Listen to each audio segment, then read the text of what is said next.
ETV ప్రేక్షకులకి నమస్కారం. Triple detergents of శుభమస్తు కార్యక్రమానికి స్వాగతం. ఈనాడు శుభమస్తు కార్యక్రమంలోని గ్రహఫల మంచంలో గ్రహాల యొక్క స్థితిగతులు, వాటి యొక్క శుభాశుభ ఫలితాల గురించి పరిశీలిద్దాం.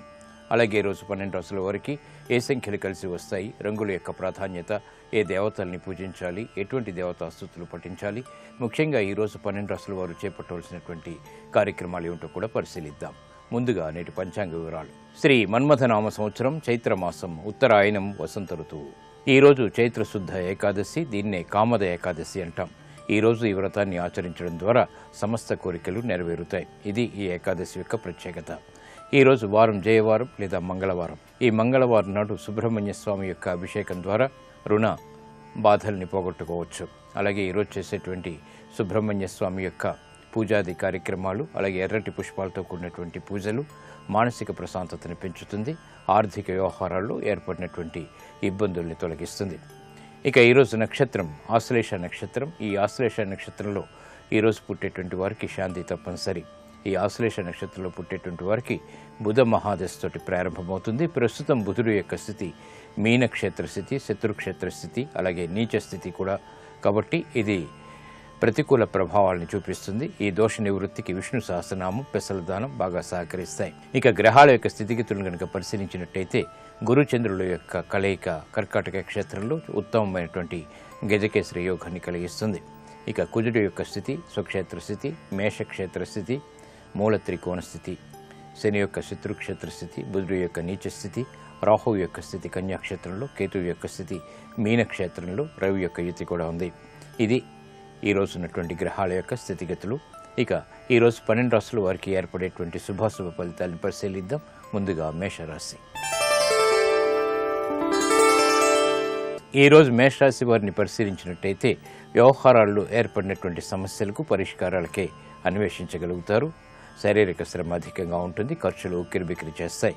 నూతన కార్యక్రమాలు వ్యాపారీత్యా చేపట్టగలుగుతారు, అలంకరణకి ప్రాధాన్యతనిస్తారు.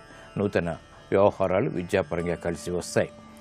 కార్యక్రమ నిర్వహణలో ఏర్పడినటువంటి లోపాలను సవరించుకునేటువంటి అవకాశాలు దగ్గరవుతాయి. వ్యాపార నైపుణ్యం పెంపొందింప చేసుకునేటువంటి అవకాశాలు కూడా పొందగలుగుతారు. ఆరోగ్య విషయంలో జాగ్రత్తలు పాటించాలి. ఈ రోజు మీ అదృష్ట సంఖ్య 9. ఎరుపు వర్ణం ధైర్యాన్ని కలిగిస్తుంది. సాహస నిర్ణయాల ద్వారా విజయాన్ని దగ్గర చేస్తుంది. అనుకూల దైవం ఆంజనేయ స్వామి. ఈ రోజు ఈ రాశి వారు ఆంజనేయ స్వామిని దర్శించి భక్తి శ్రద్ధలతో పూజాది కార్యక్రమాలు నిర్వహించినట్లయితే ఆర్థిక వ్యవహారాల్లో ఏర్పడినటువంటి అసహనం తొలగిపోతుంది. ఈ సాయంత్రం ఈ రాశి వారు ఆంజనేయ స్వామికి చేసేటువంటి ఎర్రటి పుష్పాలతో కూడినటువంటి పూజాదులు ఉత్తమ ఫలితాన్ని కలిగిస్తుంది, మనోధైర్యాన్ని పెంచుతుంది. తద్వారా విజయాలు సిద్ధిస్తాయి. సాహస నిర్ణయాలు ఈరోజు మీకు ఉపకరిస్తాయి. ఈ రోజు వృషభ రాశి వారిని పరిశీలించినట్టయితే మానసిక వైషమ్యాలు ఉన్నప్పటికీ పరిస్థితుల్లో అనువైనటువంటి మార్పులు చోటు చేసుకుంటాయి. నూతన కార్యక్రమాల విషయంలో జాగ్రత్తతో కూడినటువంటి నిర్ణయాలు తప్పనిసరి. వ్యాపార ప్రతిబంధకాలను ధైర్యంతో ఎదుర్కోగలుగుతారు. విదేశీ సంబంధిత లావాదేవీలు బాగానే కలిసి వస్తాయి. స్థిరాస్తి విషయాల్లో వ్యయం ఎక్కువగా ఉంటుంది. గృహ సంబంధిత కార్యక్రమాల్లో ఆచితూచి నిర్ణయాలు తీసుకోవాలి. ఆరోగ్య ఖర్చులు పెరుగుతాయి. ఈ రోజు మీ అదృష్ట సంఖ్య 2. తెలుపు వర్ణం ప్రశాంతతను పెంచుతుంది, ప్రతికూల పరిస్థితులను దూరం చేస్తుంది. అనుకూల దైవం లక్ష్మీ నరసింహస్వామి. ఈ రోజు ఈ రాశివారు లక్ష్మీ నరసింహస్వామిని దర్శించి భక్తి శ్రద్ధలతో పూజాది కార్యక్రమాలు నిర్వహించినట్లయితే ఉత్తమ ప్రయోజనాలు పొందగలుగుతారు. గ్రహ అతి ప్రతికూలత దూరమవుతుంది. వ్యవహారాల్లో ఏర్పడినటువంటి అపజయాల్ని ఎదుర్కొనేటువంటి శక్తి సామర్థ్యాలు పొందగలుగుతారు. వ్యాపార నిర్ణయాలు ఈరోజు మీకు అనుకూలిస్తాయి. ఈ రోజు మిథున రాశి వారిని పరిశీలించినట్టయితే స్థిరాస్తి విషయాల్లో మంచి మార్పులు చోటు చేసుకుంటాయి. ఆశించినటువంటి ప్రయోజనాలు పొందగలుగుతారు. ఆర్థిక పుష్టి కొనసాగుతుంది. వాహన సౌఖ్యం కొనసాగుతుంది. వృత్తి వ్యాపార ఉద్యోగ సంబంధిత కార్యక్రమాల్లో ప్రతిబంధకాలని ఎదుర్కోగలుగుతారు. ధైర్య సాహసాలతో కూడినటువంటి నిర్ణయాల ద్వారా విజయాలు సిద్ధిస్తాయి. పిల్లల ద్వారా ఆనందం లభిస్తుంది. కుటుంబ పరిస్థితులు మెరుగవుతాయి. కార్యక్రమాల నిర్వహణలో నైపుణ్యం కొనసాగుతుంది. వ్యాపార దక్షత కలిగి ఉంటారు. విద్యా సంబంధిత వ్యవహారాల్లో అనువైనటువంటి మార్పులు ఆనందాన్ని కలిగిస్తాయి. ఆరోగ్యం పదిలం. ఈ రోజు మీ అదృష్ట సంఖ్య 1. పసుపు వర్ణం త్వరితగతిని శుభాల్ని కలిగిస్తుంది. ప్రతికూల పరిస్థితుల్ని దూరం చేస్తుంది. అనుకూల దైవం ఈశ్వరుడు. ఈ రోజు ఈ రాశి వారు శివాలయాన్ని దర్శించి ఈశ్వరుడికి అభిషేకాది కార్యక్రమాలు నిర్వహించినట్లయితే ఉత్తమ ప్రయోజనాలు సాధించగలుగుతారు. ఆర్థిక వ్యవహారాల్లో వేగవంతమైన అనుకూల మార్పులు చేకూరుతాయి. ఈ సాయంత్రం ఈ రాశి వారు బిల్వపత్రులతో కూడినటువంటి పూజలు ఈశ్వరునికి సమర్పించినట్లయితే వృత్తి, వ్యాపార, ఉద్యోగ సంబంధిత కార్యక్రమాల్లో అభివృద్ధి గోచరిస్తుంది, ఆనందాన్ని కలిగిస్తుంది. ఆర్థిక లావాదేవీలు, సంభాషణలు ఈరోజు మీకు లాభిస్తాయి. ఈ రోజు కర్కాటక రాశి వారిని పరిశీలించినట్లయితే మానసిక వ్యాకులతలు ప్రబలమవుతాయి. చేపట్టేటువంటి కార్యక్రమాల్లో శ్రద్ధ తగ్గుతుంది. కోర్టు సంబంధిత వ్యవహారాల్లో జాగ్రత్తలు వహించాలి. అనువైనటువంటి మార్పులు ఉద్యోగపరంగా చేకూరుతాయి, ఆనందాన్ని కలిగిస్తాయి. గృహ విషయాలు అనుకూలిస్తాయి. చేపట్టేటువంటి కార్యక్రమాల్లో విఘ్నాలు ఏర్పడినప్పటికీ అంతిమ విజయాలను సాధించగలుగుతారు. ఆరోగ్య విషయంలో జాగ్రత్తతో కూడినటువంటి నిర్ణయాలు తప్పనిసరి. ఈ రోజు మీ అదృష్ట సంఖ్య 5. ఆకుపచ్చ వర్ణం రక్షణకి దోహదపడుతుంది. ప్రతికూల పరిస్థితుల్ని ఎదుర్కొనేటువంటి శక్తి సామర్థ్యాన్ని కలిగిస్తుంది. అనుకూల దైవం శ్రీ మహావిష్ణువు. ఈ రోజు ఈ రాశి వారు శ్రీ మహావిష్ణువుని దర్శించి భక్తి శ్రద్ధలతో పూజాది కార్యక్రమాలు నిర్వహించినట్లయితే ఉద్యోగ సంబంధిత కార్యక్రమాల్లో విజయాలు సిద్ధిస్తాయి.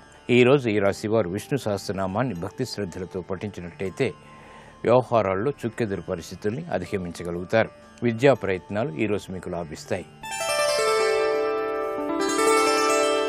ఈరోజు సింహరాశి వారిని పరిశీలించినట్టయితే ఆర్థిక అసహనం ఉన్నప్పటికీ నెట్టుకు రాగలుగుతారు. వ్యాపార దక్షత పెంపొందింప చేసుకునేటువంటి అవకాశాలు దగ్గరవుతాయి. రుణ సంబంధిత వ్యవహారాల్లో అనువైనటువంటి మార్పులు చోటు చేసుకుంటాయి. ఆదాయాన్ని పెంపొందింప చేసుకునేటువంటి మార్గాల్ని అన్వేషించగలుగుతారు. వ్యాపార వ్యవహారాల్లో ఆచితూచి నిర్ణయాలు తీసుకోవాలి. స్నేహితుల ద్వారా లబ్ధి చేకూరుతుంది. ఆకస్మిక విజయాలు ఆర్థికంగా కూడా దగ్గరవుతాయి. ఈ రోజు మీ అదృష్ట సంఖ్య 5. ఆకుపచ్చ వర్ణం రక్షణకి దోహదపడుతుంది. ప్రతికూల పరిస్థితులను దూరం చేస్తుంది. అనుకూల దైవం సుబ్రహ్మణ్య స్వామి. ఈ రోజు ఈ రాశి వారు సుబ్రహ్మణ్య స్వామిని దర్శించి భక్తి శ్రద్ధలతో పూజాది కార్యక్రమాలు నిర్వహించినట్లయితే ఉత్తమ ప్రయోజనాలు సాధించగలుగుతారు. ఆర్థిక వ్యవహారాల్లో విజయాలు దగ్గరవుతాయి. రుణ ఒత్తిళ్లు బాగా తగ్గుతాయి. ఈ సాయంత్రం ఈ రాశివారు సుబ్రహ్మణ్య స్వామిని అభిషేకాది కార్యక్రమాలతో పూజించినట్లయితే వ్యవహారాల్లో ఏర్పడినటువంటి సమస్యలకు పరిష్కారాలు లభిస్తాయి. స్థిరాస్తి నిర్ణయాలు ఈరోజు మీకు లాభిస్తాయి. ఈ రోజు కన్యారాశి వారిని పరిశీలించినట్టయితే లాభదాయకమైనటువంటి కార్యక్రమ నిర్వహణ వ్యాపారరీత్యా కొనసాగించగలుగుతారు. బంధు ప్రీతి పెరుగుతుంది. నూతన కార్యక్రమాల్ని చకచకా పూర్తి చేయగలుగుతారు. ఆత్మవిశ్వాసాన్ని పెంపొందింపచేసేటువంటి కార్యక్రమ నిర్వహణ తద్వారా విజయాలు చేతికందుతాయి. విదేశీ సంబంధిత లావాదేవీలు కలిసి వస్తాయి. వ్యాపార ప్రయోజనాల్ని సాధించగలుగుతారు. స్వతంత్ర నిర్ణయాల ద్వారా విజయాలు దగ్గరవుతాయి. ఆరోగ్యంలో మంచి మార్పులు చేకూరుతాయి. ఈ రోజు మీ అదృష్ట సంఖ్య 3. పసుపు వర్ణం త్వరితగతిని శుభాల్ని కలిగిస్తుంది. ఆనంద వార్తల్ని తెచ్చిపెడుతుంది. అనుకూల దైవం మహాగణపతి. ఈ రోజు ఈ రాశివారు మహాగణపతిని దర్శించి భక్తి శ్రద్ధలతో పూజాది కార్యక్రమాలు నిర్వహించినట్లయితే వేగవంతమైన విజయాలు దగ్గరవుతాయి. విఘ్నాలు దూరమవుతాయి. ఈ సాయంత్రం ఈ రాశివారు గణపతి ఉపనిషత్తు పఠించడం ద్వారా ఉత్తమ ప్రయోజనాల్ని సాధించగలుగుతారు. ప్రశాంతత పెరుగుతుంది. విదేశీ సంబంధిత లావాదేవీలు, ప్రయాణాలు ఈరోజు మీకు అనుకూలిస్తాయి. ఈ రోజు తులారాశి వారిని పరిశీలించినట్టయితే వ్యాపార వ్యవహారాల్లో చుక్కెదురు పరిస్థితుల్ని అధిగమించగలుగుతారు. సంబంధ బాంధవ్యాలు మెరుగవుతాయి. శత్రు భీతి పోతుంది. చేపట్టేటువంటి కార్యక్రమాలపై పట్టు బిగించడానికి చేసేటువంటి ప్రయత్నాలు కలిసి వస్తాయి. గృహ సంబంధిత విషయాల్లో జాగ్రత్తలు పాటించాలి. ఆరోగ్య విషయంలో ప్రతికూలత కొనసాగుతుంది. ఖర్చులు ఉక్కిరిబిక్కిరి చేస్తాయి. ఆదాయాన్ని పెంపొందింపజేసుకోలేకపోతారు. గృహ విషయాల్లో జాగ్రత్తతో కూడినటువంటి నిర్ణయాలు తప్పనిసరి. ఈ రోజు మీ అదృష్ట సంఖ్య 2. తెలుపు వర్ణం ప్రశాంతతను పెంచుతుంది. ప్రతికూల పరిస్థితులను దూరం చేస్తుంది. అనుకూల దైవం మహాకాళి. ఈ రోజు ఈ రాశివారు మహాకాళి అమ్మవారిని దర్శించి భక్తి శ్రద్ధలతో పూజాది కార్యక్రమాలు నిర్వహించినట్లయితే ఆర్థిక వ్యవహారాల్లో వ్యయాన్ని నియంత్రించగలుగుతారు. ఆదాయాన్ని పెంపొందింపచేసుకోగలుగుతారు. ఏలినాటి శని ద్వారా ఏర్పడేటువంటి దుష్ఫలితాలు దూరమవుతాయి. ఈ సాయంత్రం ఈ రాశివారు మహాకాళి అమ్మవారిని కుంకుమతో అర్చించినట్లయితే విజయాలు సిద్ధిస్తాయి. గృహ విషయాల్లో అనుకూలత ఏర్పడుతుంది. ఆర్థిక ప్రయత్నాలు ఈరోజు మీకు ఊరట కలిగిస్తాయి. ఈ రోజు వృశ్చిక రాశి వారిని పరిశీలించినట్లయితే ఆదాయాన్ని పెంపొందింపజేసుకోగలుగుతారు. మానసిక వైషమ్యాలు తొలగిపోతాయి. చేపట్టేటువంటి కార్యక్రమాల్లో ఆనందకర సంఘటనలు చోటు చేసుకుంటే శత్రు భీతి పోతుంది. ఉద్యోగ సంబంధిత కార్యక్రమాల్లో అభివృద్ధి గోచరిస్తుంది. నూతన వస్తు ప్రాప్తి లేకపోలేదు. కార్యక్రమ నిర్వహణలో ఏర్పడినటువంటి సమస్యలకు పరిష్కారాలు పొందగలుగుతారు. గృహంలో ఆనందకర సంఘటనలు కొనసాగుతాయి. ఈ రోజు మీ అదృష్ట సంఖ్య 9. ఎరుపు వర్ణం ధైర్యాన్ని కలిగిస్తుంది. ప్రతికూల పరిస్థితులను దూరం చేస్తుంది. అనుకూల దైవం ఆంజనేయ స్వామి. ఈ రోజు ఈ రాశి వారు ఆంజనేయ స్వామిని దర్శించి భక్తి శ్రద్ధలతో పూజాది కార్యక్రమాలు నిర్వహించినట్లయితే ఉత్తమ ప్రయోజనాలు సాధించగలుగుతారు. ఆర్థిక వ్యవహారాల్లో మంచి మార్పులు చోటు చేసుకుంటే ఏలినాటి శని ద్వారా ఏర్పడేటువంటి ప్రతికూల పరిస్థితులు దూరం అవుతాయి. ఆరోగ్య పరీక్షలు ఈ రోజు మీకు మేలుని కలిగిస్తాయి. ఈ రోజు ధనుస్సు రాశి వారిని పరిశీలించినట్లయితే ప్రయాణాల విషయంలో జాగ్రత్తలు పాటించాలి. ఆర్థిక వ్యవహారాల్లో చిరు సమస్యలు తలెత్తుతాయి. నూతన కార్యక్రమాల్ని వెంటనే ప్రారంభించలేకపోతారు. చిరు సమస్యలు గృహరీత్యా వచ్చినప్పటికీ సద్దుమణుగుతాయి.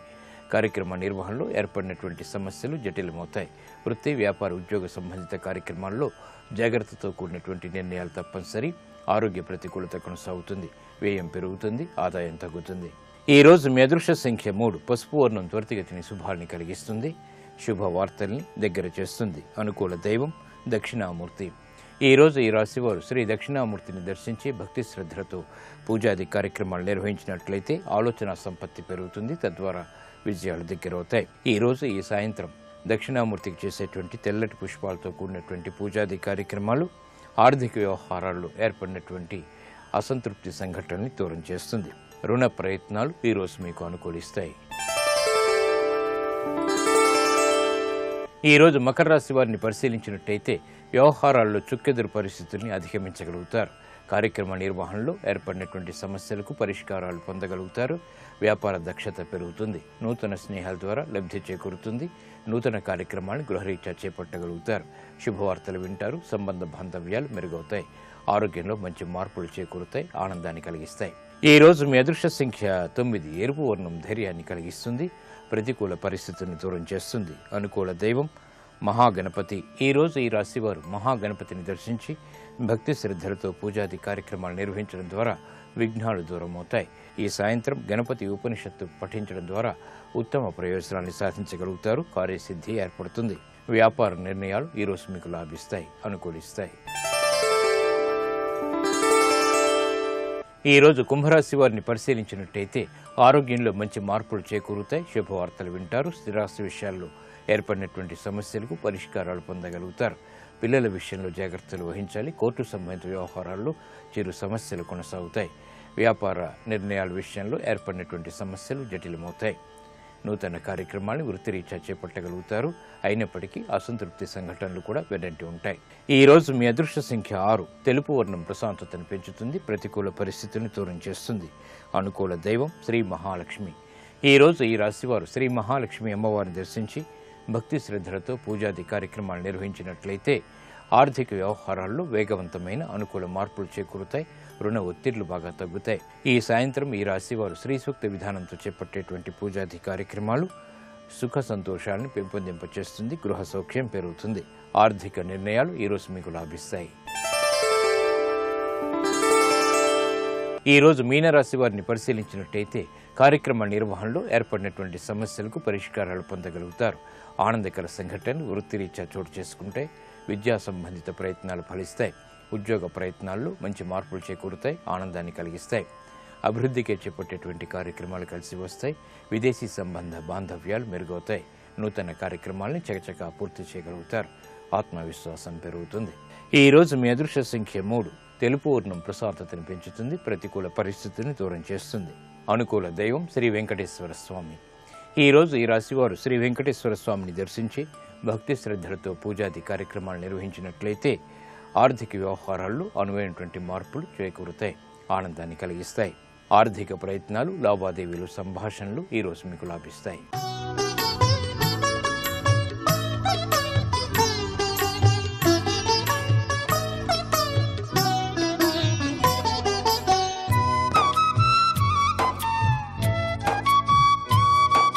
కింగురుతాయాం మూలం, మహాత్ముడొకడయ్యాడనడానికి మూలం ఎక్కడున్నది? కష్టములు వాడి పాపములకు ఫలితములుగా వచ్చినప్పుడు ఈశ్వరుణ్ణి విడిచిపెట్టినవాడు కాడు, నాకు కష్టములు రాకూడదని కోరినవాడు కాడు. కష్టాలలో కూడా భగవంతుణ్ణి పట్టుకున్నవాడే. మహాభాగవతంలో బలిచక్రవర్తి ఉన్నదంతా ఇచ్చేశాడు. గురువు చెప్పాడు ఇవ్వకురా. వచ్చినటువంటి వాడు శ్రీ మహావిష్ణువు. ఇచ్చానని ఒక్క మాట అన్నావో బ్రహ్మాండములన్నీ కొలిచేస్తాడు. ఇవ్వవద్దు, నా మాట నమ్ము. వారిజక్షులందు వైవాహికములందు ప్రాణవిత్తమాన భంగమందు జికిత గోకులగ్ర జన్మరక్షణమందు బొంకవచ్చు నఘము పొందడధిప, ఇవ్వనని చెప్పేసేయి, ఇవ్వద్దన్నాడు. సునృతంబు కాని నుడువదు నా జిహ్వ బొంకజాల నాకు బొంకు లేదు, నీ తృతీయ పదము నిజము నాశరమున నెలవు చేసి పెట్టు నిర్మలాత్మ. నా నోట వచ్చిన మాట అబద్ధం అవడానికి వీల్లేదు. 3 అడుగులలో 2 అడుగులతో అన్నీ కొలిచేశానంటున్నావు, 3వ అడుగు ఇక్కడ పెట్టేసేయి అన్నాడు. బలిచక్రవర్తి తల మీద 3వ పాదం పెడితే ఆయనను వరుణపాశములతో బంధించాడు శ్రీ మహావిష్ణువు. అలా నిలబడిపోయాడు. నిలబడిపోయినా రాక్షసులందరూ లేచారు, అన్నీ పుచ్చుకుని నిన్ను బంధించాడు, యుద్ధం చేస్తా ఉన్నారు. ఆయన అన్నాడు, దైవం అనుకూలము కాదు, మనకి ఇది మన కాలము కాదు, వదిలిపెట్టేసేయి. ఏదో చేసిన పాపం ఉంది, అనుభవంలోకి వచ్చింది, ఇప్పుడు యుద్ధం చెయ్యకండి. ఆయన పరమేశ్వరుడు, ఆయనతో యుద్ధం ఏమిటి? ఏడిచింది ఒక్క కారణానికే ఏడిచాడు. తాతగారు ప్రహ్లాదుడు నడిచొస్తున్నాడు. అరెరే, ఇంతటి మహానుభావుడైన తాతగారు వస్తుంటే 2 చేతులు ఎత్తిలా నమస్కరించలేకపోయాను రా అని ఏడిచాడు మహానుభావుడు. ప్రహ్లాదుడు వచ్చప్పుడు చెప్పాడు తత్వం ఏమిటో. ఇతనికి మున్ను నీ వింద్రపదం బిచ్చి నేడు తిప్పుటయును నెరయమేలు మోహనాహంకృతి గర్వాంధ తమస వికారంబు దాని మాన్పి కరుణ రక్షించుటయుగాక శిక్షించుటే తత్వజ్ఞునకు మహీంద్రత్వమేల నీ పాద కమలంబు నియతి గొల్చెన తాని పోలునే సురరాజ్య భోగభరత గర్వమేపార కన్నులు కానరావు చెవులు వినరావు చిత్తంబు చిక్కుబడును సేవలన్నయు మరచు నీ మహిమ మాన్పి మేలు చేసితివి నీ మేర మేటి సూపి. ఈశ్వరా, ఒకనాడు ఇచ్చావు ఇంద్రపదవి, నీ అనుగ్రహం లేకుండా ఇంద్రుడు ఎందుకు అయ్యాడు? ఇవాళ తీసేశావు. ఇచ్చినా నువ్వే, తీసినా నువ్వే. ఇచ్చింది నువ్వే, పుచ్చుకున్నది నువ్వే. మంచి పని చేశావు. ఇంద్రపదవిలో ఉంటే అక్కర్లేని వైభోగాలన్నీ వచ్చి నీ పాదసేవ మరిచిపోయాడు. నీ పాదసేవ కన్నా దిక్కుమాలిన ఇంద్రపదవి గొప్పదా? నీ పాద కమలంబు నియతి గొల్చిన దాని పోలునే సురరాజ్య భోగపరత గర్వమేపార కన్నులు కానరావు. ఆ గర్వంతో నేను ఇంద్రుణ్ణని కన్నులు కానరాక చెయ్యవలసినటువంటి పూజ కూడా మరిచిపోయాడు. కాబట్టి మంచి పని చేసావు, రాజ్యం తీసేశావు అన్నాడు. అంటే శ్రీ మహావిష్ణువు అప్పుడు ఒక గొప్ప మాట చెప్పారు భాగవతంలో. యవ్వని కరుణింప నిశ్చయించితివాని అఖిల విత్తంబునేనపహరింతు సంసార గురుమదస్తబ్దుడై తెగడి లోకమునెల్ల ధిక్కరించు వాడెల్ల కాలంబు అఖిలయోనులయందు పుట్టుచు పిదప విత్త వయోరూప విద్యా బలైశ్వర్య కర్మ జన్మ గర్వముడిగి ఏక విధమున విమలుడయ్యవ్వడుండు వాడు నా కొరకు రక్షింపవలయువాడు స్తంభ లోకాభిమాన గొప్ప చరితుడై వర్ధిల్లుడితడు అని మహానుభావుడు మాట చెప్పాడు. లోకంలో జీవులు పుడుతూ ఉంటారు రకరకాల శరీరాలతో. పుట్టిన ప్రతివాడు ఓడు డబ్బున్నవాడిని అంటాడు, ఓడు అందగాడిని అంటాడు, ఓడు చదువుకున్నవాడిని అంటాడు, ఓడు పండితుడిని అంటాడు, ఓడు విద్వాంసుడిని అంటాడు, నేను ఉద్యోగస్తుడిని అంటాడు, నేను అధికారిని అంటాడు. ఒక్కొక్కడికి ఒక్కొక్క గర్వం. ఆ గర్వంతో నాశనమై మళ్ళీ పుడుతూ ఉంటాడు, మళ్ళీ చస్తూ ఉంటాడు. పునరపి జననం పునరపి మరణం పునరపి జననీ జఠరే ఛేదం ఇహ సంసారే బహుదుస్తారే కృపయాపారే పాహిమురారే. అలా జనన మరణ చక్రమునందు తిరుగుతూనే ఉంటాడు. ఎవరో ఒక్కడు మహానుభావుడు ఉన్నాడు. వాడు విత్త వయోరూప విద్యాబలైశ్వర్య కర్మ జన్మ గర్వముడి ఏక విధమున విమలుడయ్యవ్వడుండు. వాడు కష్టం వచ్చినా సుఖం వచ్చినా నాకు ఈ కష్టం తీసేయని అడగడు, సుఖం వస్తే సుఖం వచ్చిందని పొంగిపోడు, రెండిటి యందు సమానముగా ఉంటాడు. తుల్య నిందాస్తు తిర్మౌని సంతుష్టో ఏనకేనచిత్ అనికేత స్థిరమతి భక్తిమాన్ మే ప్రియో నరహ. వాడిని నేను ఎందుకు రక్షించాలో తెలుసా? వాడు నాకు ఇది ఇమ్మని అడగడు. వాడికి కష్టం వస్తే నా పాపం పోయిందంటాడు, సుఖం వస్తే ఈశ్వరానుగ్రహం అంటాడు. రెండూ ఈశ్వరానుగ్రహమే. మరి వాడిని నేను ఎందుకు రక్షించాలి? వాడు నా కొరకు రక్షింపవలయువాడు. నేనున్నానని లోకం ఎప్పుడు నమ్ముతుంది. అటువంటి వాడిని నేను రక్షిస్తే, వాడిని రక్షించేది వాడి కోసం కాదు. వాడిని రక్షించకపోతే నేనున్నానని లోకాలు నమ్మవు. నా కోసం వాడిని రక్షిస్తున్నాను, వాడి కోసం నేను కాదు. ఈ మాట అన్నారు శ్రీ మహావిష్ణువు. అంటే పరమేశ్వరుణ్ణి కిందకి దింపగలడు ఎవరు రెండిటి యందు సమానముగా ఉన్నాడో, ఎవడు కష్టం వచ్చినప్పుడు ప్రార్థన చెయ్యకుండా నా దురితము పోయిందన్నాడో అటువంటి వాడు కిం గురుతాయాం మూలం. మహానుభావుడు అవడానికి కారణం అక్కడున్నది, మూలం. అందుకని వాడు ఏతతో అప్రార్థనం.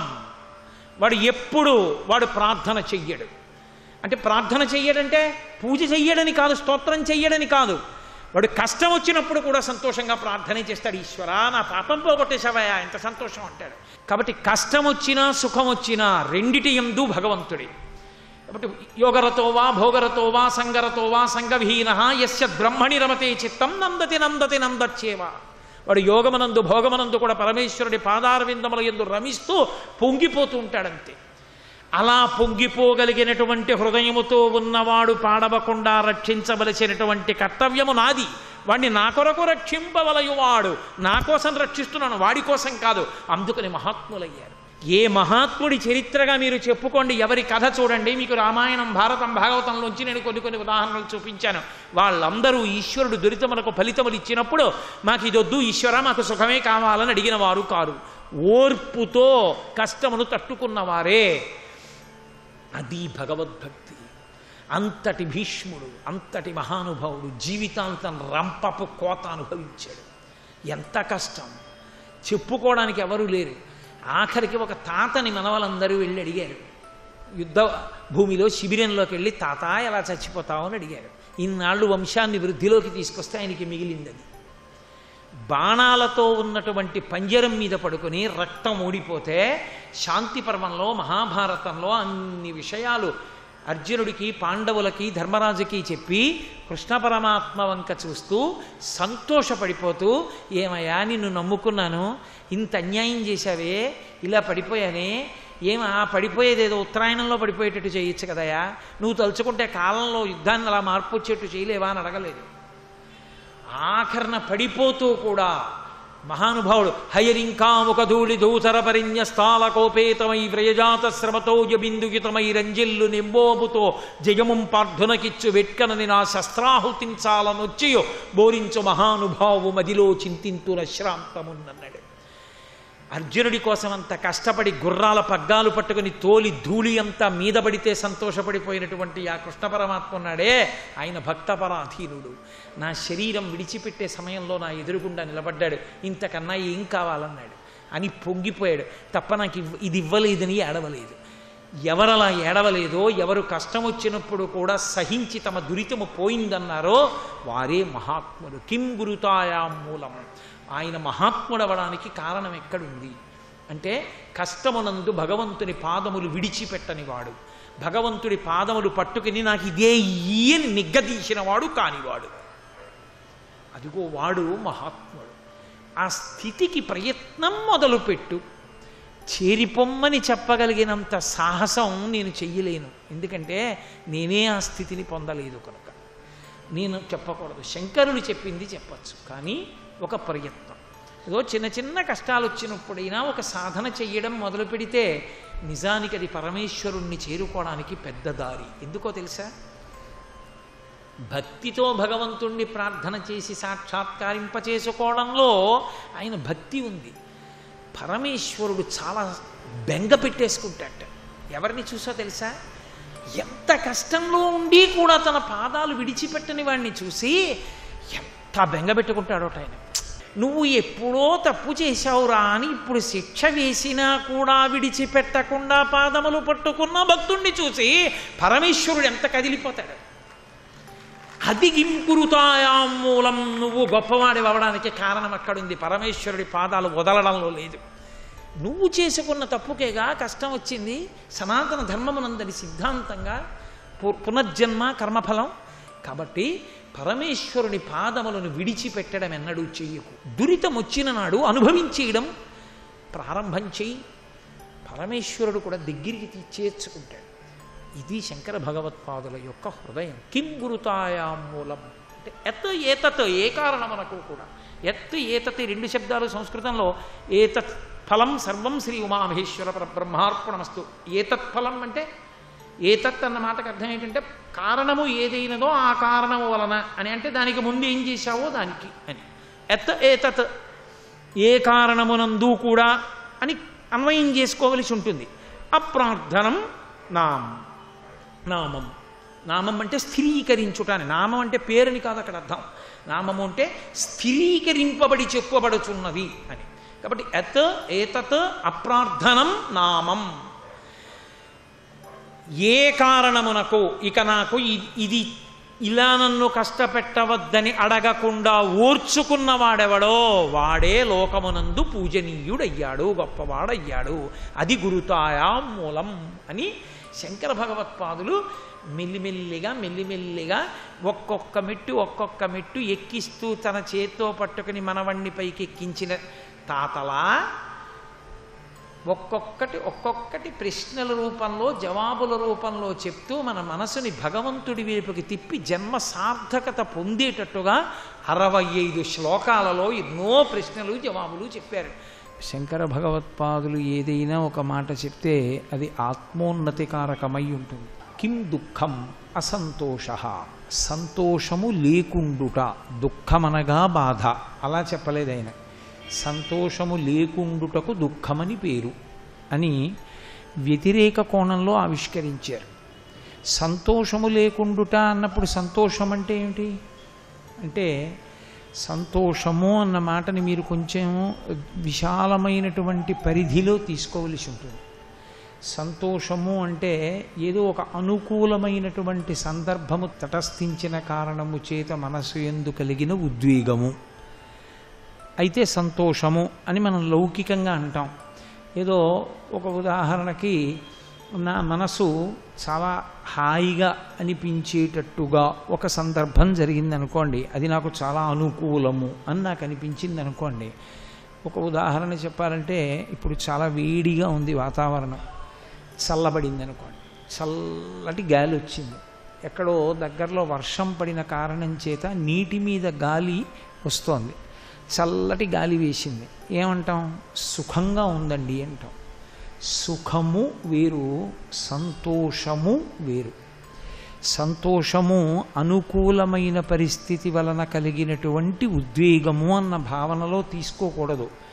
సంతోషము అన్న మాటకు అర్థం ఏమిటంటే, మనసుకి అనుకూలమైనటువంటిది జరిగినా ప్రతికూలమైనటువంటిది జరిగినా తన లక్ష్య సాధన యందు మాత్రము మనస్సు అదే పూనికను వహించి ఉండుట, దాని యందు ఏ విధమైన వైక్లభ్యమో కలుగకుండుట, దానికి సంతోషము అని పేరు. మనసు కేవలము లక్ష్యమును సాధించుట యందు మాత్రమే నిలబడిన వాడెవరో వాడు సంతోషమైన మనస్సు కలిగినవాడు. ఆ మనస్సు ఎవనికి ఉంటుందో, ఎవడు అధ్యవసాయము చేత మనస్సుని అలా సంస్కరించుకుంటాడో వాడు ఈ లోకమునందు సంకల్పించిన కార్యమును సాధించడము కరతలామలకము, వాడు సాధించగలడు. మనస్సుకి ఆ సంస్కారమును అలవాటు చెయ్యకపోతే ఏ కార్యం చేసినప్పుడైనా మనసు ఒక విషయాన్ని ప్రతిపాదిస్తూ ఉంటుంది. ఇది అనుకూలంగా ఉంది, ఇది అనుకూలంగా లేదు, ఇది ప్రతికూలంగా ఉంది. కాబట్టి ఎంతసేపు అది ఎక్కడ నిలబడుతూ ఉంటుందంటే, అనుకూలంగా ఉందా ప్రతికూలంగా ఉందా అన్నదాని మీద నిలబడుతుంది తప్ప లక్ష్యమునందు నిలబడదు. అనుకూలంగా ఉంది ఇక్కడ అని దానికి అనిపించింది అనుకోండి, అసలు లక్ష్యం కన్నా అది ఎక్కడ ఆగుతుందంటే, ఎక్కడ అనుకూలంగా ఉందని దానికి అనిపించిందో అక్కడ నిలబడిపోతుంది. ప్రతికూలంగా ఉందనిపించింది అనుకోండి, జారిపోతుంది అక్కడి నుంచి, ఇక్కడ వద్దు అంటుంది. అనుకూలము ప్రతికూలము యందు అది ఉండడానికి ఇష్టపడని స్థితిని, ఆ సంస్కారమును అది పొంది ఉంటే ఆ మనసు కలిగినటువంటి వాడు లక్ష్య సాధన యందు ప్రయాణము సంభవము కాదు. ఎందుకంటే మీరు ఒకటి బాగా జ్ఞాపకం పెట్టుకోవాల్సి ఉంటుంది. స్థూల శరీరము గొప్పదా, స్థూల శరీరము కన్నా కూడా మనసు యొక్క శక్తి గొప్పదా అని అడిగితే మనస్సే గొప్పది. ఎందుకో తెలుసా? ఈ శరీరము ఎంత శక్తివంతమై ఉండనివ్వండి, అది ఎంత కార్యసాధన యందు సమర్థత కలిగినదై ఉండనివ్వండి, మనసు ప్రతికూల భావనని పొందిందనుకోండి, అది అనుకూల ప్రతికూలములకు లొంగిపోయి లక్ష్య సాధన యందు వాటిని గమనించకుండా వెళ్ళగలిగినటువంటి ధృతిని కోల్పోతుందో అప్పుడు నిలబడిపోతాడు, ఎక్కడో ఒక్కడ నిలబడతాడు. అది లోకమునకు ప్రతికూలమనుకున్నది ఆయనకు అనుకూలమనిపించవచ్చు, ఆయనకి ప్రతికూలమనిపించినది లోకమునకు అనుకూలమనిపించవచ్చు. దానితో సంబంధం కాదు, తన లక్ష్యమునందు తాను ప్రయాణించగలగాలి. నేను ఇలా మాట్లాడే కన్నా మీకు నేను ఒక ఉదాహరణ చూపిస్తే మీకు చాలా తొందరగా అర్థమయ్యే అవకాశం ఉంటుంది. 100 యోజనముల సముద్రాన్ని దాటి ఆవలి ఒడ్డుకి వెళ్ళాలి. అసలు మొట్టమొదటి సమస్య ఎక్కడ వచ్చింది వానరులతో? దక్షిణ దిక్కుకు వెళ్ళినటువంటి వానరులు సుందరకాండ ప్రారంభం లేదా కిష్కింధకాండ చివర ఎక్కడొచ్చింది సమస్య అంటే వాళ్ళు సముద్రాన్ని చూస్తూనే డీలా పడిపోయారు. వాళ్ళు ఏమన్నారంటే మేము 60 యోజనాల కన్నా ఎగరలేం, మేము ప్రయత్నిస్తాం అన్నవాళ్ళు ఎవరు లేరు. చెయ్యి పట్టుకుని ఎగురుదాం అన్నవాళ్ళు లేరు, మేము ఎగరలేం. హనుమ ఒక్కరు ఇవన్నీ చూడలేదు. సముద్రము, లోతు, నిరాధారమైన ఆకాశము ఇవి కాదు. ఆయన రామకార్యం మీద వెళ్ళాలి, సీతాదర్శనం కావాలి, అంతే. దాని చేత ఆయన మనసంతా ఎంత సంతోషంతో నిలబడిపోయిందంటే జగామలంకాం మనసా మనస్వి, మనస్సుతో ఆయన లంకను చేరిపోయారు. శ్రీ ఉమామహేశ్వర పరబ్రహ్మార్పణమస్తు. స్వస్తి. ఏ కార్యక్రమాన్నైనా మీరు సంకల్పం చెయ్యగానే దాన్ని మనసుతో మీరు పూర్తి చేస్తే శరీరముతో పూర్తి చేస్తారు.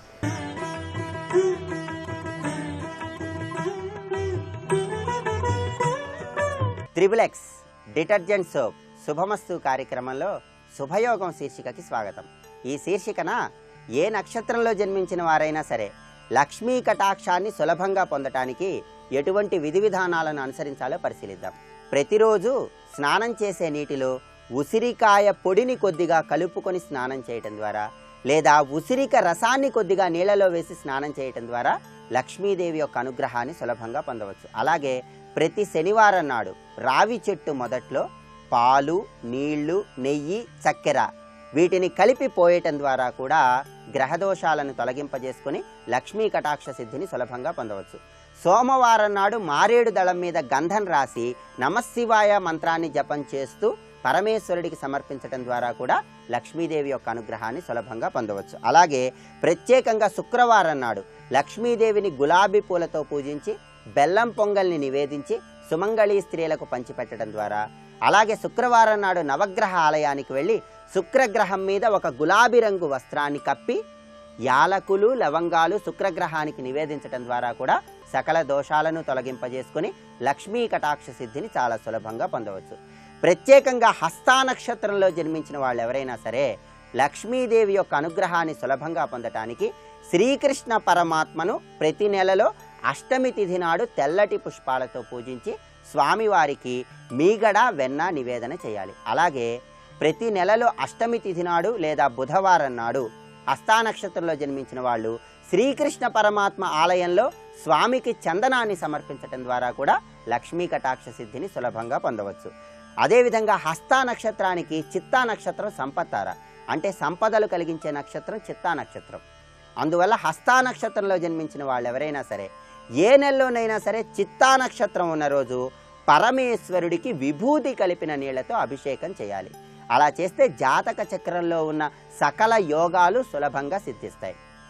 అలాగే హస్తా నక్షత్రం వాళ్ళు ఎవరైనా సరే వాళ్ళు ప్రయాణించే వాహనం మీద పార్వతీదేవి చిత్రపటాన్ని అతికించుకొని ప్రయాణం చేయటం ద్వారా కూడా ప్రయాణాల ద్వారా చక్కటి లాభాన్ని, ధనప్రాప్తిని సిద్ధింపజేసుకోవచ్చు. హస్తా నక్షత్రంలో జన్మించిన వాళ్ళు శనివారం నాడు పాలల్లో పంచదార కలిపి మర్రి చెట్టు మొదట్లో పోయటం ద్వారా కూడా గ్రహదోషాలను తొలగింపజేసుకుని లక్ష్మీదేవి యొక్క అనుగ్రహాన్ని సులభంగా పొందవచ్చు. హస్తా నక్షత్రంలో జన్మించిన వాళ్ళు గృహంలో సోమవారం నాడు వాయువ్య దిక్కులో 16 ఒత్తులు వేసి నేతి దీపాన్ని వెలిగించాలి. అలాగే హస్తా నక్షత్రం వాళ్ళు తరచుగా తేనె రంగు వస్త్రాలను ధరించటం, ఆవుకి తినుబండారాలను తినిపించటం, వీలైనప్పుడల్లా గోధుమ రొట్టెలను కుక్కలకు ఆహారంగా వేయటం ద్వారా కూడా సకల దోషాలను నివారింపజేసుకుని లక్ష్మీదేవి యొక్క అనుగ్రహాన్ని సులభంగా పొందవచ్చు. అదేవిధంగా చిత్తా నక్షత్రంలో జన్మించిన వాళ్ళు ఎవరైనా సరే ధనప్రాప్తి కోసం మంగళవారం నాడు ఎద్దుకి మేత వేయాలి. పేదవారికి మంగళవారం నాడు తీపి పదార్థాలను పంచిపెట్టాలి. అలాగే చిత్తా నక్షత్రంలో జన్మించిన వాళ్ళకి స్వాతి నక్షత్రం సంపత్తార, సంపదలిచ్చే నక్షత్రం స్వాతి నక్షత్రం. అందువల్ల చిత్తా నక్షత్రంలో జన్మించిన వాళ్ళు ఎవరైనా సరే ఏ నెలలోనైనా స్వాతి నక్షత్రం ఉన్న రోజు సుబ్రహ్మణ్య స్వామి ఆలయానికి వెళ్ళి స్వామి ఆలయంలో మెట్లకి పసుపు కుంకుమ రాసి మెట్ల పూజ చెయ్యాలి. మెట్ల పూజ చెయ్యటం ద్వారా చిత్తా నక్షత్రంలో జన్మించిన వాళ్ళు అద్భుతమైనటువంటి ఐశ్వర్య భాగ్యాన్ని సిద్ధింపజేసుకోవచ్చు. చిత్తా నక్షత్రంలో జన్మించిన వాళ్ళు ఎవరైనా సరే మీరు ప్రయాణించే వాహనం మీద హనుమంతుడి చిత్రపటాన్ని అతికించుకొని ప్రయాణం చేయటం ద్వారా ప్రయాణాల ద్వారా చక్కటి లాభాన్ని పొందవచ్చు. అలాగే చిత్తా నక్షత్రంలో జన్మించిన వాళ్ళు మంగళవారం నాడు యాలక్కాయలు లవంగాలు ఒక ఎరుపు రంగు వస్త్రంలో కట్టి ఎవరికైనా దానంగా ఇవ్వాలి. ఇలా చేస్తే గ్రహదోషాలను నివారింపజేసుకొని లక్ష్మీదేవి యొక్క అనుగ్రహాన్ని చాలా సులభంగా పొందవచ్చు. అలాగే చిత్తా నక్షత్రంలో జన్మించిన వాళ్ళు ప్రత్యేకంగా గృహంలో మంగళవారం నాడు దక్షిణ దిక్కులో బియ్యపు పిండితో త్రిభుజం ఆకారంలో ముగ్గు గీయాలి. త్రిభుజం ఆకారంలో గీసిన ఆ ముగ్గు మధ్యలో ఒక మట్టి ప్రమిదను ఉంచి ఆ మట్టి ప్రమిదలో నువ్వుల నూనె పోసి 3 ఒత్తుల దీపాన్ని వెలిగించాలి. ఇలా ప్రత్యేకంగా త్రిభుజాకారంలో ముగ్గు గీసి మట్టి ప్రమిదలో దీపాన్ని వెలిగించడం ద్వారా చిత్తా నక్షత్రంలో జన్మించిన వాళ్ళు అద్భుతమైనటువంటి కార్యసిద్ధిని పొందటంతో పాటుగా లక్ష్మీ కటాక్ష సిద్ధిని, ఐశ్వర్య వృద్ధిని చాలా సులభంగా పొందవచ్చు. ఇంకా ఏ నక్షత్రంలో జన్మించిన వాళ్ళు లక్ష్మీదేవి యొక్క అనుగ్రహం కోసం ఎటువంటి విధి విధానాలను అనుసరించాలో వచ్చే మంగళవారం శుభమస్తు కార్యక్రమంలో శుభయోగం శీర్షికన తెలుసుకుందాం. రేపటి శుభమస్తు కార్యక్రమంలో శుభయోగం శీర్షికన దైనందిన జీవితంలో అదృష్ట భాగ్యానికి రంగులు ఏ విధంగా సహకరిస్తాయో పరిశీలిద్దాం.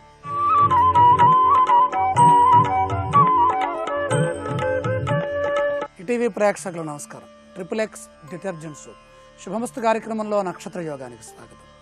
రేవతి నక్షత్రం దేవగణం ప్రథమ పాదం బృహస్పతి అంశలో ఉన్నది. ఇది ధనురాంశకి సంబంధించింది. దేవగురువు బృహస్పతి రాస్యాధిపతిగా పాదాధిపతిగా ఉన్నారు. రేవతి నక్షత్రం మీనరాశిలో ఉన్నది.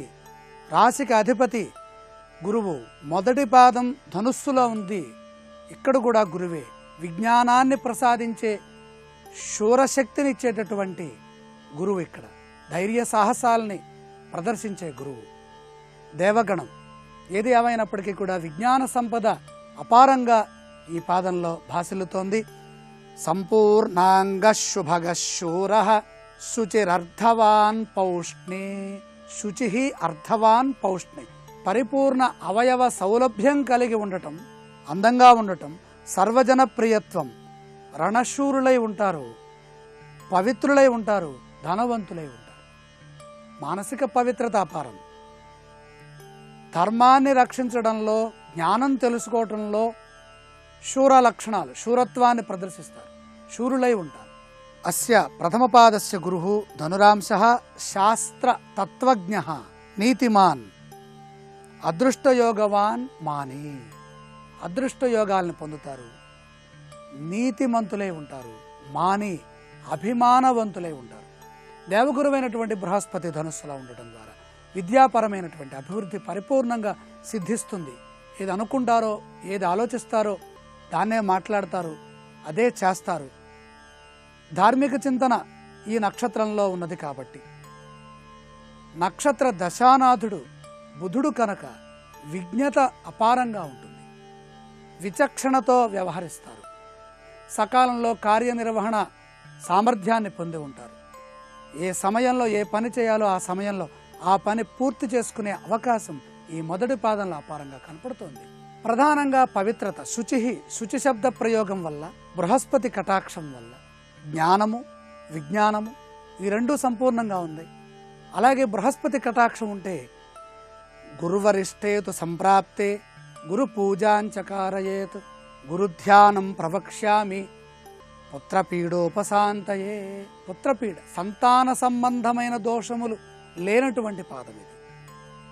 అర్థపీడోపశాంతయే, ఆర్థిక పీడ ఎప్పుడూ ఉండదు. సహజ శుభలక్షణాలు అన్నప్పుడు అర్థము, సంతానం ఈ రెండు ఈ పాదంలో ఉన్న వాళ్ళకు ఉంటాయి. అంటే వంశాభివృద్ధి ఉంటుంది. రేవతి నక్షత్రం మొదటి పాదంలో జన్మించిన వారికి అదృష్ట వారం గురువారం, అదృష్ట దైవం సాక్షాత్తు పరమేశ్వరుడు, అదృష్ట దశానాథుడు బుధుడు కాబట్టి విష్ణు ఆరాధన చేయటం, గురువారం నాడు సాయి భగవానుణ్ణి గురువుగా స్వీకరించి సచ్చరిత్ర పారాయణ చేస్తే పరిపూర్ణత సిద్ధిస్తుంది. రేవతి నక్షత్రం మొదటి పాదంలో జన్మించడం ద్వారా పరిపూర్ణంగా ఉన్నాయి. పెద్దరికంగా వ్యవహరిస్తారు, హుందాగా ఉంటారు, అధికారులుగా ఉంటారు, ప్రధానంగా విద్యాబోధ చేస్తూ ఉంటారు.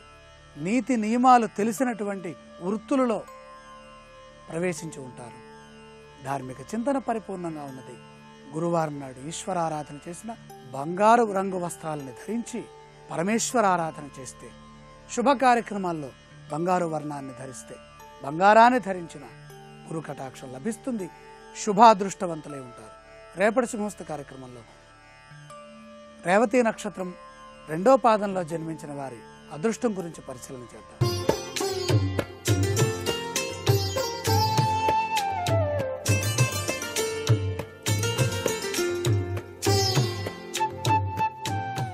XXX డిటర్జెంట్ సోప్ గృహబలం అంశానికి స్వాగతం.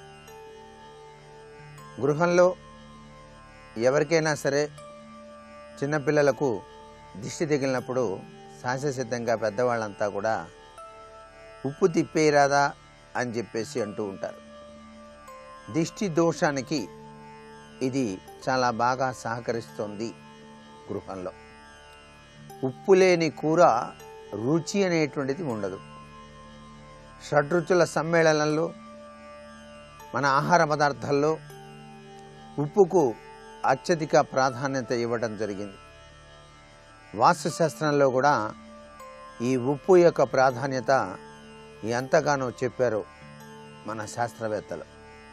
దాని రీత్యా ఉప్పు యొక్క ఉపయోగాలు వాస్తుశాస్త్రరీత్యా ఏ విధంగా సహకరిస్తాయంటే, ఇంటిలోనికి అతీంద్రియమైనటువంటి శక్తులు కంటికి కనిపించకుండా ప్రవేశించినప్పుడు, నరదృష్టి ప్రభావంతో ఇంటిల్లిపాది కూడాను తలమునక అవుతున్నప్పుడు, అలాగే అనారోగ్యం సంభవించి ఆ అనారోగ్య లక్షణం ఏమిటా అని చెప్పేసి తెలియక అనేక ఇబ్బందులకు గురవుతున్నప్పుడు కూడా ఉప్పు వైద్యం అనేటువంటిది బాగా పనిచేస్తుంది.